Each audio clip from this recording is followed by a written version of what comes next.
Hello, जय हिंद सभी को। स्वागत है आप सभी का पुनः इस न्यू वीडियो में, जिसमें हम चर्चा करेंगे कि DSSB जो PRT एंड TGT का जो फाइनल रिजल्ट आ चुका है, final cut off, final candidate का सिलेक्शन लिस्ट, लगभग सब कुछ आ चुका है। उसके बाद का जो प्रोसेस है वो है अब आपका फिजिकल वेरिफिकेशन। हार्ड कॉपी में आपको डॉक्यूमेंट्स भी ले जाना होगा, बाद में पुलिस वेरिफिकेशन भी होगा, आपका मेडिकल चेकअप वेरिफिकेशन भी होगा। ये सारी चीज़ें और बहुत सारे कई पेज का फॉर्म डिक्लेरेशन भरने के बाद ही आपको ज्वाइनिंग मिलती है। तो हम चर्चा करेंगे कि आखिर कौन कौन से ऐसे रिक्वायर्ड जो डॉक्यूमेंट्स हैं, जो ज़रूरी आपके दस्तावेज हैं, डॉक्यूमेंट्स हैं, वो कौन कौन से आपको ले जाने होंगे, उनके बारे में चर्चा करेंगे। जो पुराना फॉर्मेट है जिसके आधार पर जो मेरे पास, जिसमें यह है कि आखिर कौन से आप डॉक्यूमेंट्स ले जाएंगे उस समय और कौन कौन से आपको ज़रूरत पड़ेगी चेक होगा, जिसमें हम चर्चा करेंगे। जो कि सबसे पहले आपका जो कि हाई स्कूल या 10th की जो मार्कशीट एंड सर्टिफिकेट, बहुत सारे लोग होंगे जिनका मार्कशीट अलग से होगा, जिनका सर्टिफिकेट अलग से होगा, या बहुत सारे लोग होंगे जिनका एक साथ होगा, तो साथ में ले करके जाना है, उसका वेरिफिकेशन होगा। इसके अलावा आपका 10+2 जो इंटरमीडिएट है, जो 12वीं क्लास की जो मार्कशीट और सर्टिफिकेट है, अगर अलग अलग है तो अलग अलग दोनों ले जाएं, एंड अगर साथ में हैं तो साथ में ले जाएं। इसके अलावा जो PRT वाले कैंडिडेट हैं वो सभी जो 2 इयर्स का डिप्लोमा कोर्स है स्पेशल एजुकेशन का, जो उन्होंने कंप्लीट किया है, जिसके आधार पर उन्होंने PRT का फॉर्म भरा था, वो आपकी जो मार्कशीट चाहिए वहाँ पर फाइनल वेरिफिकेशन के लिए, एंड जो आपका डिप्लोमा सर्टिफिकेट है वो चाहिए। और TGT वालों के लिए जो उन्होंने B.Ed स्पेशल एजुकेशन में किया है उसका मार्कशीट चाहिए, एंड डिग्री चाहिए, या जिसे उन्होंने सर्टिफिकेट का नाम दिया है, तो ये कम्प्लीटली चाहिए। और साथ में ऐसा वाला चाहिए जो कट ऑफ डेट से पहले का हो। हालांकि जब आपने एडोजियर भरा था उसी के आधार पर आपका फाइनल सिलेक्शन हुआ है, जिन लोगों का हुआ है। इसके अलावा वैलिड RCI रजिस्ट्रेशन सर्टिफिकेट वो बहुत ज़रूरी है। अगर आपके पास RCI रजिस्ट्रेशन सर्टिफिकेट नहीं होगा तो फाइनल में आपको रिजेक्ट कर देंगे, क्योंकि आपकी ज्वाइनिंग स्पेशल एजुकेशन वैकेंसी के आधार पर हो रही है, और उसमें RCI द्वारा जारी जो आपका central rehabilitation registration CRR number होता है, जिसका सर्टिफिकेट होता है, वो वहाँ पर ज़रूरी होगा, जो आपके पास होगा ही। इसके बाद certificate of passing central teacher eligibility test, जो कि CBSE बोर्ड द्वारा होगा। अगर कैंडिडेट PRT का है तो CTET की मार्कशीट चाहिए 1 to 5, और अगर TGT के लिए है तो वो चाहिए 6 to 8, जो कि CBSE बोर्ड द्वारा होगा, यानी कि CTET की मार्कशीट वहाँ पर चाहिए। इसके बाद अगर आपका SC/ST सर्टिफिकेट है तो वो भी ज़रूरी है, वो भी चाहिए। इसके अलावा आपका अगर OBC सर्टिफिकेट है तो वो भी चाहिए, NCL है।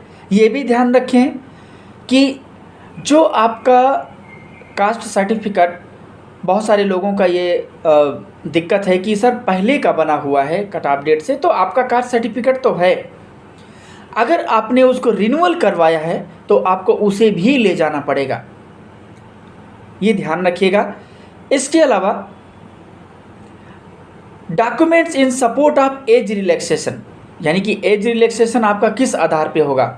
आप SC/ST कैटेगरी में आते हैं, या आप जैसे कि महिलाएं हैं, विडो हैं, उनकी उम्र है अभी अगर 30 साल 35 साल जो भी उम्र होता है अकॉर्डिंग टू, तो उसके आधार पर अगर आपके पास वो सर्टिफिकेट है तो वहाँ पर सपोर्टिंग डॉक्यूमेंट ज़रूर ले जाएं ताकि आपको फ़ायदा मिल सके। इसके अलावा candidate must bring passport size coloured photographs. ये मान के चलिए कि कम से कम 5 से ज़्यादा ही लेकर के जाइए, 5 से कम लेकर के मत जाइए, क्योंकि कोई भी आजकल गवर्नमेंट जॉब के लिए जो फाइनल वेरिफिकेशन होता है, फॉर्म दिया जाता है, ये मान के चलिए कि दो 3 सेट, 4 सेट या 5 सेट में दिया जाता है। तो इसलिए आप अपने पास 10 फ़ोटो रखिए, वहाँ जितनी लगनी होगी वो लग जाएंगी। कलर्ड पासपोर्ट साइज, ऐसा नहीं कि आपने सेल्फी फ़ोटो ले लिया और पीछे जंगल का फ़ोटो आ रहा है या किसी पेड़ पौधे का फ़ोटो आ रहा है, तो वो ठीक नहीं है। पासपोर्ट साइज़ किसी दुकान में जाइए, बढ़िया सा फ़ोटो खिंचवाइए और वहाँ लेकर के जाइए। इसके अलावा NOC from your present employee, अगर आप एम्प्लॉई हैं तो आपके लिए सर्टिफिकेट की नीड होगी। बट अगर आप एम्प्लॉय नहीं हैं तो आपको लिए कोई दिक्कत नहीं है, इसलिए क्योंकि एनओसी नो ऑब्जेक्शन सर्टिफिकेट होता है। उसकी नीड्स इसलिए भी होती हैं कि मान लीजिए कि कोई ऑब्जेक्शन कर दे या कोई प्रॉब्लम खड़ी हो जाए, उसकी वजह से आपको प्रॉब्लम ना कोई आ सके। फ़िलहाल ये आपके लिए ज़रूरी है अगर आप हैं तो। इसके अलावा self attested photocopy of admit card, यानी कि एडमिट कार्ड भी आपको लेकर के जाना है। बहुत सारे लोगों का एडमिट कार्ड खो जाता है, तो एफआईआर कॉपी ले जाना ज़रूरी है। उसकी फ़ोटोकॉपी भी करवा लीजिए, फ़ोटोकॉपी में सेल्फ अटेस्टेड भी करवा लीजिए, जो उनका मन करेगा ले लेंगे, बट ये सब चीज़ें चाहिए। इसके अलावा है जितने भी डॉक्यूमेंट्स है वेरिफिकेशन के लिए, जो अपॉइंटमेंट फॉर्म होता है, जो एक्सेप्टेड फॉर्म होता है, एक्सेप्टेंस फॉर्म होता है, वो आपको मिलेगा या आप वेबसाइट से डाउनलोड भी कर सकते हैं अगर वो अपलोड कर देंगे तो। इसके लिए आपको डेट भी दी जाएगी वेरिफिकेशन की, आपको एसएमएस भी आएगा, आपको मेल भी आ सकता है। बिल्कुल अपना चेक करते रहें हमेशा, बट इतनी जल्दी पॉसिबल नहीं है, चुनावी माहौल चल रहा है तो देरी भी हो सकती है। इसके अलावा self attested photocopy of identity proof, आपके पास वोटर आईडी कार्ड है, आपके पास आधार कार्ड है, राशन कार्ड है, पासपोर्ट है या पैन कार्ड है, या हो सकता है कि नया फॉर्मेट आए तो डीएल यानी कि ड्राइविंग लाइसेंस भी आपको मांगने लगे। ये सब चीज़ें आपका सेल्फ अटेस्टेड यानी कि उसकी फ़ोटोकॉपी, फिर उसमें आपके सिग्नेचर होने चाहिए तो सेल्फ अटेस्टेड हो जाएगा। बट आप जानते हैं कि जो फिजिकल वेरिफिकेशन है तो आपका ओरिजिनल भी हर चीज़ चाहिए होगा, तो सभी ओरिजिनल भी ले जाना अनिवार्य होगा। इसके बाद 3 set of duly filled attested form, 1 set of case of resident daily for tenants, any character verification, police verification, इन सब के लिए चाहिए। तो ये मान के चलिए कि आपके पास जो सर्टिफिकेट हैं, डॉक्यूमेंट्स हैं, आप 3 सेट क्या आप 4 सेट या 5 सेट अपने पास रखिए, सबका अलग अलग। टोटल डॉक्यूमेंट्स का एक से लगा करके अंत तक जितने डॉक्यूमेंट चाहिए उन सब का, सभी में सेल्फ अटेस्टेड डॉक्यूमेंट्स आपके चाहिए, वो रखिए। कम से कम 4 या 5 सेट रखिए, आपके लिए बेहतर रहेगा। तुरंत मांगेंगे, आप तुरंत प्रोवाइड करवा देंगे, क्योंकि आपने वेरिफिकेशन के लिए गए, वहाँ पर आपको फ़ोटोकॉपी पहले से लेकर के नहीं गए। हो सकता है आसपास दिल्ली में जहाँ पर आप हैं वहाँ पर आसपास दुकानें ना खुली हों, आपको ज़्यादा भाग दौड़ करनी पड़ेगी। इसलिए आप जिस अपने स्थानीय जगह पर हैं या जहाँ से आप जाएंगे, टोटल आप अपना डॉक्यूमेंट्स लेकर के जाएं, फ़ोटोकॉपी करा करके लेके जाएं। इसके अलावा आपका देखिए हर चीज़ का वेरिफिकेशन होगा, इसके बाद पुलिस वेरिफिकेशन भी होगा, तो उसमें भी आपके डॉक्यूमेंट्स या जो भी चीज़ें होती हैं वो चाहिए होगा। इसके अलावा the appointment will be subject court case pending, और फिर अगर आपका कोई कोर्ट केस है तो भी दिक्कत हो सकती है। उसके लिए अलग से भी बहुत सारे आजकल फॉर्म या कई सारी चीज़ें होती हैं तो वो भरवाया जाएगा। तो इसलिए आपके पास कोई केस नहीं होना चाहिए। पुलिस वेरिफिकेशन भी इसलिए हो जाता है, तो ऐसा तो नहीं आप बहुत बड़े मुजरिम हैं और पहले से चल रहा है आपका केस, ये होता है।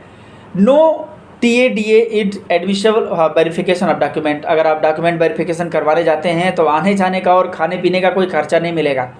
पता चले आप डिमांड करने लगें कि सर हम इतने दूर से आए हैं, कुछ तो व्यवस्था करिए, है ना, तो ये सब नहीं मिलेगा, आप अपनी खुद की व्यवस्था करके जाएंगे।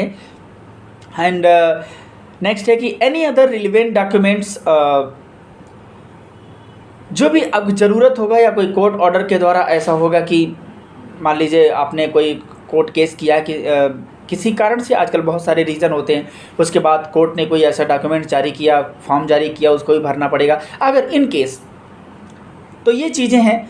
इसके अलावा बेसिक चीज़ें आपने जितनी अपलोड की हैं इडोजियर में, ये मान के चलिए कि वो सब कुछ ले कर के आपको जाना ही जाना है। बहुत सारे कैंडिडेट होंगे जो दिल्ली से होंगे, उनके पेरेंट्स का जो अगर कोई डॉक्यूमेंट्स लगा होगा तो पेरेंट्स का भी डॉक्यूमेंट्स ले करके जाना होगा। ये ध्यान रखेंगे।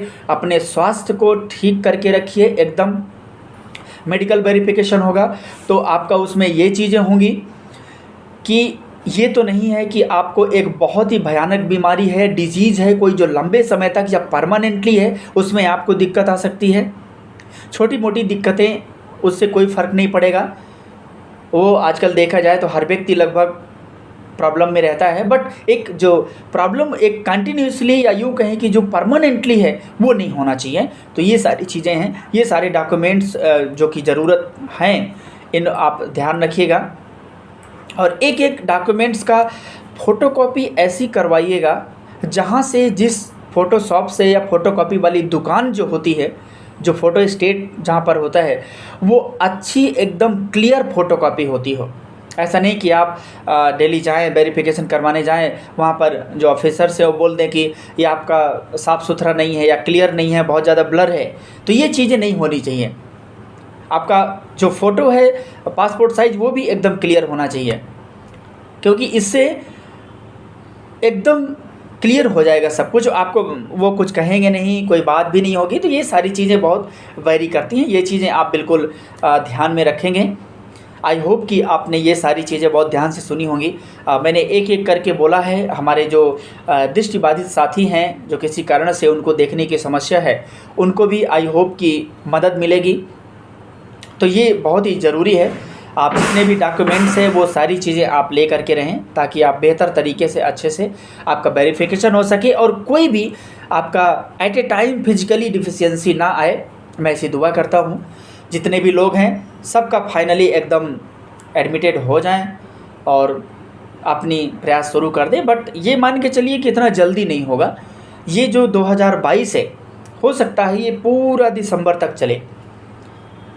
अब उसके लिए आपको मैसेज या फिर ईमेल या कॉल, जैसे भी जो DTPSC बोर्ड है वो आपको सूचना देता है, वो आपको ज़रूर देगा। आई होप आप समझ पाए होंगे। आप मेरे चैनल में अगर पहली बार हैं तो आप सब्सक्राइब ज़रूर करें एंड बेल आइकन को भी प्रेस करें, ताकि आने वाले न्यू वीडियो का नोटिफिकेशन आपको तुरंत मिल जाए। साथ ही टेलीग्राम चैनल का लिंक भी डिस्क्रिप्शन बॉक्स में रहता है, आप ज्वाइन कर सकते हैं। ईमेल भी दिया रहता है कॉन्टैक्ट में, जो आपको बहुत ज़रूरी हो तब आप उसमें मेल कर सकते हैं। मैं कोशिश करता हूं कि रिप्लाई दे सकूं आपके ज़रूरी मेल का।